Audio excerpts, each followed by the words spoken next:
തെലുങ്ക് ചിത്രത്തിലൂടെ തന്റെ cinema career ആരംഭിച്ച നടിയാണ് പ്രിയാമണി.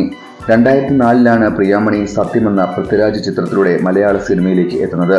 പിന്നീട് മലയാളത്തിൽ ഗ്രാൻഡ് മാസ്റ്റർ, തിരക്കഥ, പ്രാഞ്ചിയേട്ടൻ ആൻഡ് ദ സെയിൻ തുടങ്ങിയ ശ്രദ്ധേയമായ സിനിമകൾ ചെയ്യാൻ പ്രിയാമണിക്ക് സാധിച്ചു. ഇപ്പോഴിതാ പ്രിയാമണി ഒരു അഭിമുഖത്തിൽ മോഹൻലാലിനെ പറ്റി പറഞ്ഞ കാര്യങ്ങളാണ് സോഷ്യൽ മീഡിയയിൽ ശ്രദ്ധ നേടുന്നത്. ഇരുവരും ഒന്നിച്ച് അഭിനയിച്ച ഗ്രാൻഡ് മാസ്റ്റർ എന്ന സിനിമയുടെ സെറ്റിൽ വെച്ച് മോഹൻലാലിന്റെ അർപ്പണബോധത്തിൽ തനിക്ക് മതിപ്പുണ്ടായെന്നാണ് പ്രിയാമണി പറയുന്നത്.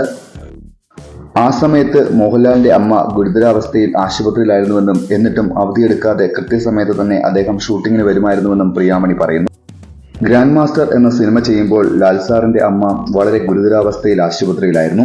രാവിലെ 9 മുതൽ വൈകുന്നേരം 6 വരെയോ അല്ലെങ്കിൽ രാവിലെ 9 മുതൽ രാത്രി 9 വരെയോ ഷൂട്ടിംഗ് നടക്കുമ്പോൾ അദ്ദേഹത്തെ ഞാൻ ലൊക്കേഷനിൽ കണ്ടിട്ടുണ്ട്.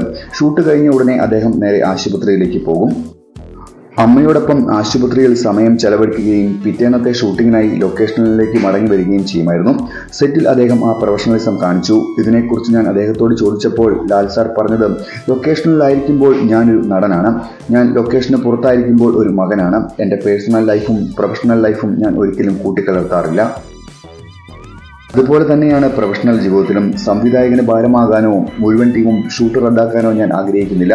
ആളുകൾ അനാവശ്യമായി എന്നെ കാത്തിരിക്കുന്നത് എനിക്ക് ഇഷ്ടമല്ല എന്നായിരുന്നു ലാൽ സാർ പറഞ്ഞത്. ഇത് ഞാൻ ലാൽ സാറിൽ നിന്ന് പഠിച്ച വിലപ്പെട്ട പാഠമായിരുന്നുവെന്ന് പ്രിയാമണി പറയുന്നു.